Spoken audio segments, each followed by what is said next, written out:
Welcome to day 5. இன்னைக்கு நான் வந்து ஹிஸ்ட்ரியில் 12th அண்ட் 10th ஒரு சாப்டர் படிக்க போகிறேன். ஸோ இன்னைக்கு மார்னிங்கே ஸ்டார்ட் பண்ணிட்டேன். கொஞ்சம் பேஜஸ் படிச்சுட்டு ஈவினிங் கொஞ்சம் பேஜஸ் அண்ட் நைட் கொஞ்சம் பேஜஸ் இப்படி தான் பிளான் பண்ணியிருந்தேன். ஸோ மார்னிங் வந்து ஒரு கப் ஆஃப் காஃபியோட ஸ்டார்ட் பண்ணேன். அண்ட் 12th நான் படிக்க போகிற first chapter rise of radicalism periods பற்றி அது படிச்சுட்டு அதுக்கப்புறம் நோட்ஸ் எடுக்க ஆரம்பித்தேன். இந்த சாப்டர் வந்து கொஞ்சம் ஹெவியான சாப்டராக ஃபீல் ஆச்சு. இதில் எல்லா கான்ஸ்பிரசி கேசஸ் பற்றி இருந்தது. ஸோ ஃபர்ஸ்ட் இனிஷியலி ஒரு அண்டர்ஸ்டாண்டிங் கிரியேட் பண்ணிக்கிறதுக்கு ஒரு தடவை ஃபுல்லாக கோ த்ரூ பண்ணேன். அண்ட் ஃபர்ஸ்ட் டைம் எனக்கு கிளியர் கட்டாக இந்த கேஸ்லாம் இப்படி தான் இருக்குன்னு தெரிஞ்சதுக்கப்புறம் நான் வந்து நோட்ஸ் எடுக்க ஸ்டார்ட் பண்ணேன். ஸோ ஃபர்ஸ்ட் டைம் ஃபுல்லாக படிச்சுட்டு நோட்ஸ் எடுக்கிறீங்கன்னா ஃபுல் சாப்டர் கவர் பண்ணிட்டு நோட்ஸ் எடுக்கணும்னு அவசியம் கிடையாது. இன்டர்ன் அது அகெயின் ரொம்ப டைம் டேக்கிங்காக இருக்கும். பிகாஸ் நமக்கு டைம் இருக்காது ஒர்க் பண்ணுறதுனால.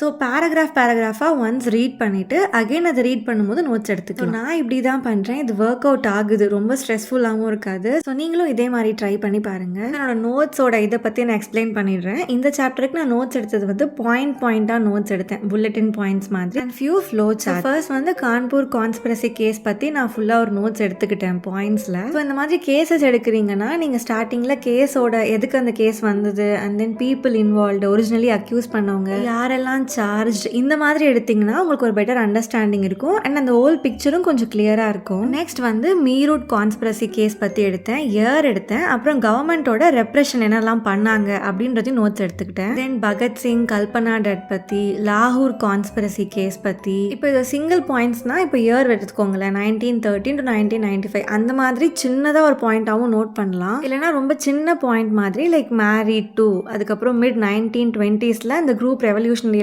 லைஃப் வந்து எப்படி இருந்தது, சூர்யா சென், அந்த மாதிரி நான் என் பாயிண்ட்ஸில் எழுதியிருக்கேன்ல அந்த மாதிரியும் எடுத்துக்கலாம். இது மெயின்ஸ்க்கும் கண்டிப்பாக யூஸ்ஃபுல்லாக இருக்கும். தென் சிட்டகாங் ஆர்மரி ரைடு பற்றி நான் எழுதி வச்சிருந்தேன். கராச்சி செஷன், அதுக்கப்புறம் கிரேட் டிப்ரெஷன் பற்றி, இது எல்லாமே நான் எழுதி வச்சிருந்தேன். ஸோ டோட்டலாக பீரியட் ஆஃப் ரேடிக்கலிசம்னா மொத்தம் நம்ம 6 டிவைட் பண்ணிக்கலாம். 3 கான்ஸ்பிரசி கேசஸ் பற்றி படிப்போம். கான்பூர், மீரட் அண்ட் லாகூர். அதுக்கப்புறம் வந்து அந்த சிட்டகாங் ரெய்ட் பற்றி படிப்போம். Karachi session, great depression and ஃபைனலாக இண்டஸ்ட்ரியல் டெவலப்மெண்ட் இன் இந்தியா எப்படி இருந்தது. ஸோ இவ்வளோ தான் அந்த மொத்த சாப்டருமே. அப்புறம் ஒர்க்லாம் முடிச்சு நல்லா பிரேக் எடுத்துட்டு ஈவினிங் போல தான் நான் சின்ன சாப்டர் தான் எடுத்தேன். 10th சோஷியல் டிரான்ஸ்ஃபர்மேஷன் இன் தமிழ்நாடு. ரொம்ப ரொம்ப இன்ட்ரெஸ்டிங்கான சாப்டர் இது. இது படிக்கும்போது சுத்தமாக இந்த ட்ரை ஃபீலிங்கே வரல. பட் நிறைய இன்ஃபர்மேஷன் கொடுத்துருக்காங்க அண்ட் சிலபஸில் கவர் ஆகிற மேஜர் திங்ஸ் வந்து இந்த சாப்டரில் இருக்குது. ஸோ நீங்கள் 10th ஸ்டாண்டர்ட் படிக்க ஸ்டார்ட் பண்ணுறீங்கன்னா ஃபர்ஸ்ட் இந்த சாப்டர் கம்ப்ளீட் பண்ணிவிடுங்க. இது படித்தாலே சிலபஸில் மெஜாரிட்டி கவர் பண்ண ஒரு ஃபீல் இருக்கும். ஸோ இந்த சாப்டர் 3 டிவைட் பண்ணியிருப்பாங்க. பேசிக்லி சோஷியல் டிரான்ஸ்ஃபர்மேஷன் தமிழ்நாட்டில் எப்படி வந்ததுன்னா